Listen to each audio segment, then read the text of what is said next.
Welcome dear ऑकर्ट्स। आज हम देखेंगे एक वेयरवुल्फ मूवी जिसका नाम है वाइकिंग वुल्फ। तो चलिए बिना किसी टाइम वेस्ट के शुरू करते हैं। मूवी की शुरुआत में हमें बताते हैं कि साल 1050 में वाइकिंग जाति के लोग 20 शिप में एक ट्रेजर की तलाश में निकले और एक पहाड़ के नीचे की गुफा में पहुंचे। वहां के कुछ साधुओं ने उन्हें चेतावनी दी थी कि गुफा के अंदर दुनिया का विनाश है, इसलिए अंदर मत जाओ। लेकिन वाइकिंग्स ने उनकी एक नहीं सुनी और साधुओं को खत्म करके गुफा के अंदर चले गए। वहां उन्हें हीरा जवाहरात नहीं मिले, सिर्फ एक अजीब दिखने वाला वुल्फ मिला। फिर वाइकिंग उस वुल्फ को शिप में लाकर वापस आ रहे थे, लेकिन जब तक शिप नॉर्वे पहुंचा तब तक शिप में एक भी इंसान जिंदा नहीं बचा। सभी बेरहमी से मारे गए थे। उस घटना के 1000 साल बाद नॉर्वे को दिखाते हैं। शहर से जरा दूर एक घर को दिखाते हैं जहां पर अना नाम की लड़की अपनी छोटी बहन बारबी के साथ टीवी पर हॉरर फिल्म देख रही होती है। तभी उसका फ्रेंड जोनस उसको मैसेज करता है कि हम पार्टी में जा रहे हैं, तुम भी आ जाओ। अना भी हाँ कर देती है और अपने सौतेले पिता को बिना बताए फ्रिज से बियर का पूरा स्टॉक निकाल कर रख लेती है। उसकी छोटी बहन साइन लैंग्वेज में कहती है कि मैं भी आऊंगी। दरअसल बारबी बोल नहीं सकती।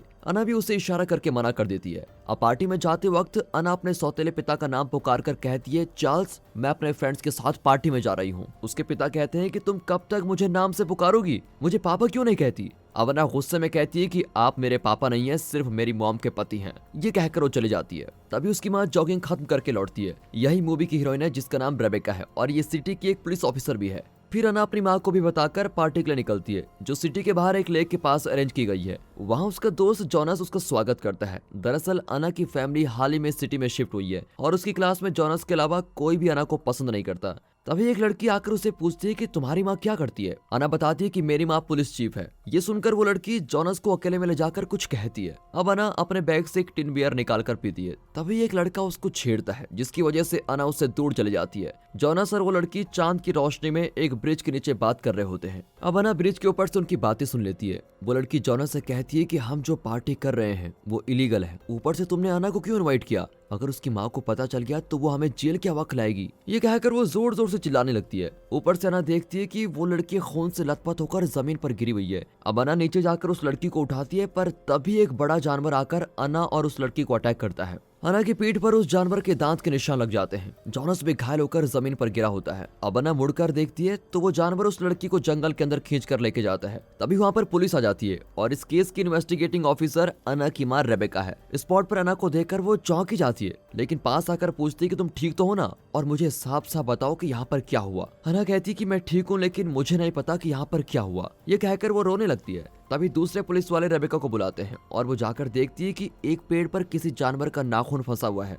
रेबेका नाखून को निकाल कर रख लेती है। अब अना उस रात सो नहीं पाती और उसे लगता है कि वो पानी में तैर रही है। जब वो उठती है तो रेबेका पूछती है कि अब ठीक से बताओ कि वहाँ पर क्या हुआ था। तो अना बताती है कि जोनस और वो लड़की ब्रिज के नीचे खड़े थे। तभी अचानक वो लड़की चिल्लाने लगी। जब मैं नीचे गई तो वो लहूलुहान हालत में पड़ी हुई थी। तभी किसी ने मुझे जोर का धक्का दिया और मैं भी गिर गई। जब मैंने मुड़कर उस लड़की को देखा तो कोई उस लड़की को खींच कर लेके जा रहा था। शायद हाँ, वो कोई जानवर था। अगले सीन में रेबेका और उसका पार्टनर अना के स्कूल जाते हैं और एक एक करके उन स्टूडेंट से बात करते हैं जो पार्टी में थे, लेकिन कोई उन्हें ठीक इन्फॉर्मेशन नहीं देता। उसी रात रेबेका जंगल में मिले नाखून के बारे में इंटरनेट पर पूरी सर्च करती है। ये वुल्फ का नाखून है, लेकिन बड़ा है। अगले दिन रेबेका को एक कॉल आता है और बात करते वक्त वो बहुत ही नर्वस हो जाती है। दरअसल ये बच्चे जहाँ पर पार्टी कर रहे थे वहाँ से 1.5 किलोमीटर की दूरी पर उस लड़की की लाश मिली थी। उसके पूरे शरीर पर किसी जानवर के काटने के निशान होते हैं। डॉक्टर रेबेका को बताती है कि वुल्फ्स इंसानों पर अटैक नहीं करते, लेकिन ये वुल्फ के ही नाखून के निशान लगते हैं। ये कहकर वो रॉस नाम के एक रिसर्चर का नंबर देती है जो वुल्फ्स पर रिसर्च करता है।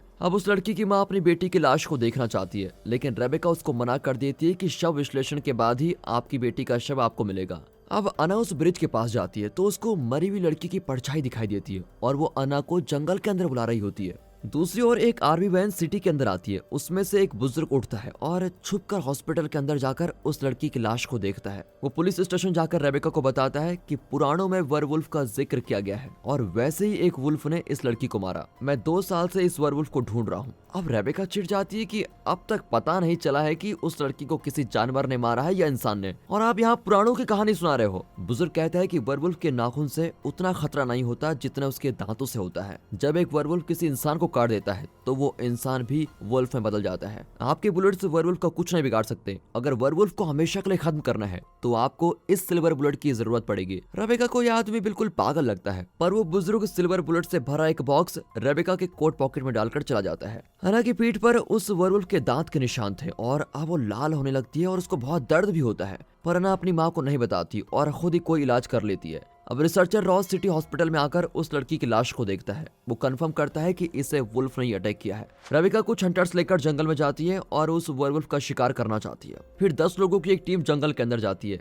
अब अना अपनी क्लास में बैठी होती है और बड़ा अजीब फील करती है। एक लड़की पेंसिल से कुछ स्क्रिबल कर रही होती है, लेकिन अना को वो आवाज बहुत इरिटेटिंग लगती है और वो बाहर चली जाती है। वो बाथरूम में जाती है तो पास ही में कोई रो रहा होता है। अना वहाँ जाती है तो मरी हुई लड़की का रूप वहाँ दिखाई देता है। वो पूछती है कि तुम चाहती तो मुझे बता सकती थी, तुमने मुझे मरने के लिए क्यों छोड़ दिया। अब ये सुनकर अना डर के मारे चिल्लाती है, लेकिन कुछ ही देर में वो रूप वहाँ से गायब हो जाता है। अब अना कंफ्यूज होती है कि ये सच है या मेरा वहम है। वो स्कूल से बाहर भागती है। कुछ दूर जाकर वो जमीन पर लेटकर रोने लगती है। यहाँ जंगल के अंदर रविका की टीम को एक लाश मिलती है जिस पर वैसे ही घाव होते हैं जैसे उस लड़की पर थे, पर इस लाश का सर नहीं होता। रविका फिर 2 ऑफिसर्स को वहीं रोककर कहती है कि अगर कोई भी वुल्फ नजर आए तो बिना सोचे समझे तुरंत शूट कर देना। ये कहकर वो बाकी टीम को जंगल के बीच लेके जाती है। वहाँ बंकर जैसी एक टनल होती है। लगभग 150 साल पहले जंग के दौरान इस टनल को आर्मी यूज करती थी। उसके बाद यहाँ कोई नहीं आया था। अपने पार्टनर की ये बात सुनकर रविका दूसरों को वहीं रुकने को कहती है और खुद अकेली अंदर जाकर देखती है। कुछ ही दूर पर एक गड्ढा होता है और उसके अंदर जाने और आने के लिए सीढ़ियां भी होती हैं।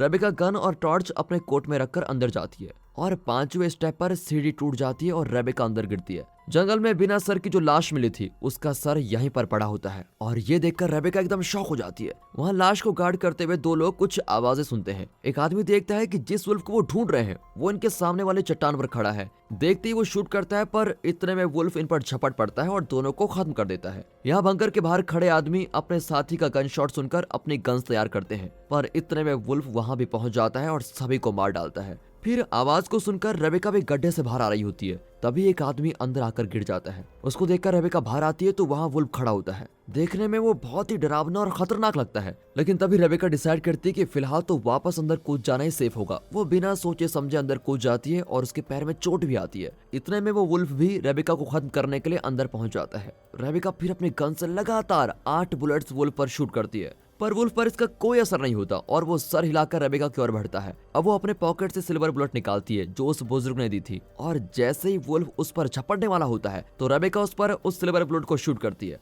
अगले सीन में दिखाते हैं तो रविका हॉस्पिटल में होती है। उसकी हंटिंग टीम का एक आदमी कोमा में होता है, पर बाकी सारे मारे जा चुके हैं। तभी एक औरत आकर इन्फॉर्म करती है कि मीडिया रिपोर्टर्स आपसे मिलना चाहते हैं। रविका जाकर उन्हें बताती है कि हमने उस खतरनाक वुल्फ को खत्म कर दिया है। उसी रात रविका की छोटी बेटी बारबी अचानक चौंक कर उठती है तो देखती है कि उसकी दीदी अना बाहर नींद में चल रही है। बारबी जाकर उसको अंदर लेकर आती है। अना का चेहरा एकदम पीला पड़ गया है और वो कहती है कि न जाने क्यों मैं बहुत ही टायर्ड फील कर रही हूँ। बारबी कहती है कि कोई बात नहीं, मैं तुम्हारा ख्याल रखूंगी। अना फिर बारबी को गले लगाती है, लेकिन कुछ ही देर में बेहोश होकर गिर जाती है। अगले दिन रविका ऑफिस जाती है तो रॉस उस मरे हुए वुल्फ की जांच कर रहा होता है। वो बताता है कि ये वुल्फ अजीब दिखता है, इसे 14 बुलेट्स लगे हैं। आपकी टीम के हंटर्स ने 5 गोलियां चलाई थी और आपने 9 बुलेट्स फायर किए हैं। पहले फायर किए गए 13 बुलेट से इस जानवर के किसी भी भाग को कोई चोट नहीं पहुंची, लेकिन आपने जो आखिरी सिल्वर बुलेट फायर की है उससे ये मरा है। ये सुनकर रविका हैरान हो जाती है। उसे जंगल के पेड़ पर जो नाखून गड़ा हुआ मिला था वो भी इसी वुल्फ का है, लेकिन उस जगह पर एक नया नाखून उग चुका है जो बिल्कुल इंसानों के नाखून के जैसा दिखता है। पर ये कैसे हो सकता है? अब रॉस बताता है कि रिसर्च के बाद मुझे पता चला है कि ये वुल्फ म्यूटेट कर रहा है और ये शायद एक वेयरवुल्फ है जो इंसान था लेकिन बाद में वुल्फ बन गया। हालांकि सिर्फ लोक साहित्य की कहानियों में वेयरवुल्फ का जिक्र किया जाता है, लेकिन इसको देखकर लगता है कि असल में भी वेयरवुल्फ होते हैं। अब रविका को उस बुजुर्ग की बात पर यकीन होने लगता है और वो रॉस को लेकर उससे मिलने जाती है। बुजुर्ग बताते हैं कि 2 साल पहले हमारे गाँव के एक लड़के को वेयरवुल्फ ने मार डाला था। तब से आज तक मैं इस वेयरवुल्फ का पीछा कर रहा हूँ। ये वेयरवुल्फ जिसे भी खाता है वो भी पूर्णमासी की रात को वेयरवुल्फ बन जाता है। पर रॉस उसकी बातों पर विश्वास नहीं करता। बुजुर्ग उसको वही कहानी सुनाता है जो मूवी की शुरुआत में बताई गई थी और इस तरह यहाँ वेयरवुल्फ की एंट्री हुई थी। अब रविका पूछती है कि अगर आपकी कहानी सच्ची भी है तो क्या कोई ऐसी दवा है जिससे कि इंसान वेयरवुल्फ के काटने से खुद वेयरवुल्फ न बने? बुजुर्ग कहता है कि सिल्वर बुलेट से उसे खत्म करने के अलावा और कोई रास्ता नहीं है। वहाँ अना को जोनस का एसएमएस आता है कि चलो कहीं मिलते हैं। अना हाँ कहकर धीरे से नीचे आती है। फिर अना अपने पापा और बारबी से छुपकर बाहर चली जाती है। अब जोनस अना को एक व्यू पॉइंट पर लेकर जाता है और कहता है कि जब मैं दुखी होता हूँ तो जी हल्का करने के लिए यहाँ पर आ जाता हूँ। दोनों अपनी लाइफ की बातें शेयर करते हैं और अना जोनस को पसंद भी करती है। बातों बातों में दोनों किस भी करने लगते हैं। तभी जोनस के पापा कॉल करते हैं और वो उनसे बात करने के लिए कुछ दूर चला जाता है। उसी वक्त चांद की रोशनी बहुत ही ज्यादा होती है। अब अना उस जगह पर बैठ ही नहीं पाती और बहुत अनईजी फील करती है। वो नीचे जाकर उल्टे करने लगती है। अब जोनास यहाँ कॉल खत्म करके कार की ओर आता है तो अना कहती है कि यहाँ मत आओ। ये कहकर वो भारी आवाज में घुर्राने लगती है। जोनास पूछता है कि क्या तुम्हारी तबीयत ठीक तो है ना। इतने में अना उस पर झपट पड़ती है और उसकी गर्दन पर काटती है। अगली सुबह रेबेका को एक कॉल आती है और वो बड़ी टेंशन में अपनी कार में निकल जाती है। रेबेका के घर के पास एक गोडाउन होता है जिसमें अना लेटी होती है और उसका मुंह खून से भरा होता है। वो उठकर उल्टी करने लगती है जिसमें एक उंगली बाहर निकलती है। ये देखकर वो एकदम डर जाती है कि ये क्या हुआ। दूसरी ओर जोनास के हाथ में एक उंगली नहीं होती और वो कल रात ही मर चुका था। पुलिस वाले उसकी लाश को एक कवर में पैक करते हैं। अब जोनास की लाश को देखकर रॉस कहता है कि उस लड़की को जिस जानवर ने काटा था उसी ने जोनास को भी काटा है। फिर वे जोनास की लाश को कहीं लेके जाते हैं। अब अना ये सब कुछ दूर से देख रही होती है और उसका चेहरा बिल्कुल ही बदला हुआ है। जैसा बुजुर्ग ने कहा था, अना भी वर्वुल्फ में बदल रही है। दूसरी ओर बुजुर्ग रेबेका की टीम के एक आदमी से मिलने जाता है जो कोमा में है। बुजुर्ग देखता है कि उस आदमी की गर्दन पर वर्वुल्फ के काटने का निशान है। अब बुजुर्ग उस आदमी को वहीं पर खत्म कर देता है ताकि ये वर्वुल्फ बनकर किसी और को काट न दे। उसी रात अना बस में शहर से कहीं दूर चले जाती है क्योंकि उसको डर होता है कि वो अपनी फैमिली के लिए खतरा ना बन जाए। दूसरी ओर जोनास की लाश के शव विश्लेषण में पता चलता है कि जोनास को जिस जानवर ने अटैक किया था उसमें इंसान का डीएनए भी है। ये देखकर रॉस एकदम चौंक जाता है। वहाँ पूर्णमासी की चांदनी से अना के शरीर में अजीब बदलाव होने लगते हैं। उसकी आंखें लाल हो जाती हैं, उसके नाखून वुल्फ के नाखून जैसे हो जाते हैं और उसके दांत बहुत बड़े